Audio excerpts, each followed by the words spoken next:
Here's something you probably didn't see coming. The United States just dropped a 30,000-pound bomb on Iran's nuclear sites. That's right, a bomb so massive, it's nicknamed the Bunker Buster for a reason. This isn't just another headline, it's a move that's sending shockwaves through the entire Middle East and beyond. The sheer scale of this operation is almost hard to imagine. We're talking about a weapon designed to penetrate deep underground, targeting facilities that are supposed to be impenetrable. The message? The US isn't just watching from the sidelines, it's willing to flex serious military muscle when it comes to nuclear threats. And what's even more intense is the timing. This strike came right after Israel faced down a massive missile and drone attack, one of the largest in its history. Imagine waking up to sirens, explosions in the sky, and the constant threat of incoming fire. Israel's cities were under siege, but their defense systems kicked into high gear. So what's really going on here? Why did the US choose this exact moment to act? Let's break down the situation because it's more complicated than it looks on the surface. On June 21st, under President Trump's orders, the US military launched a coordinated attack on 3 of Iran's most critical nuclear facilities. These weren't just random targets, these were the backbone of Iran's nuclear ambitions. The operation involved stealth bombers flying undetected, precision-guided munitions, and a level of planning that took months, if not years, to prepare. The world watched as satellite images revealed the aftermath, smoldering ruins where once stood fortified complexes. This wasn't your average airstrike. The US deployed its most advanced stealth bombers, launched cruise missiles from submarines lurking in the Persian Gulf, and used a bunker buster bomb so huge, it's literally the size of a school bus. To put that in perspective, this bomb can punch through 200 feet of concrete and still detonate with devastating force. The logistics alone, moving, loading, and dropping such a weapon, are mind-boggling. It's a show of force meant to send a clear message to Iran and anyone else watching.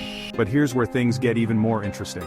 This all unfolded just days after a dramatic escalation between Israel and Iran. The region was already on edge, with both sides trading threats and actual firepower. The timing of the US strike wasn't a coincidence, it was a calculated move in a high-stakes game of international chess. Iran had just unleashed a barrage of over 1,000 drones and missiles at Israel, aiming to overwhelm their defenses and cause chaos. But Israel's Iron Dome and other advanced systems performed almost flawlessly, intercepting the vast majority of incoming threats. The world watched live as explosions lit up the night sky, but remarkably, casualties and damage were kept to a minimum. It was a testament to years of investment and innovation in missile defense. And let's not forget, Israel's ability to defend itself is heavily backed by the United States. Every year the US provides Israel with around $6 billion in military aid, funding everything from missile interceptors to intelligence sharing. This partnership isn't just about money, it's about shared technology, strategy, and a mutual commitment to security in a volatile region. The recent attack proved that this investment pays off when it matters most. So here's the big question. If Israel's defenses were holding strong, why did the US feel the need to step in with such overwhelming force? Was it about sending a message to Iran, supporting an ally, or something deeper? Some say it was about deterrence, showing Iran that any move toward nuclear weapons would be met with overwhelming power. Others argue it was about politics, both at home and abroad. The official explanation from Washington is clear. The strike was meant to cripple Iran's nuclear program and prevent them from ever getting close to building a bomb.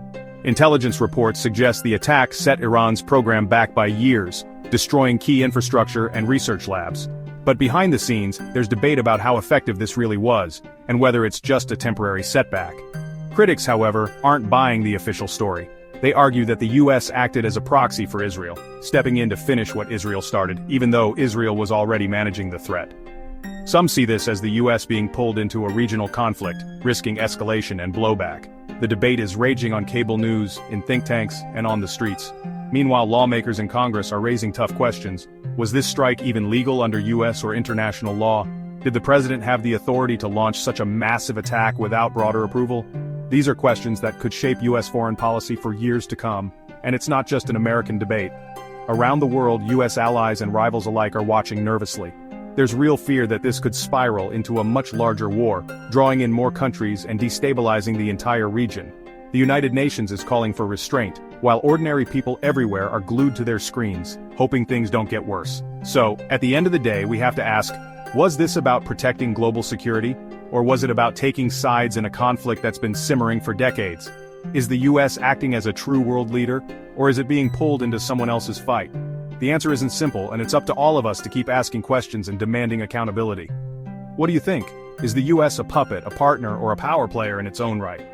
Drop your thoughts below, join the conversation, and don't forget to follow for more deep dives and breakdowns like this. Your voice matters. Let's keep the discussion going. And thanks for watching.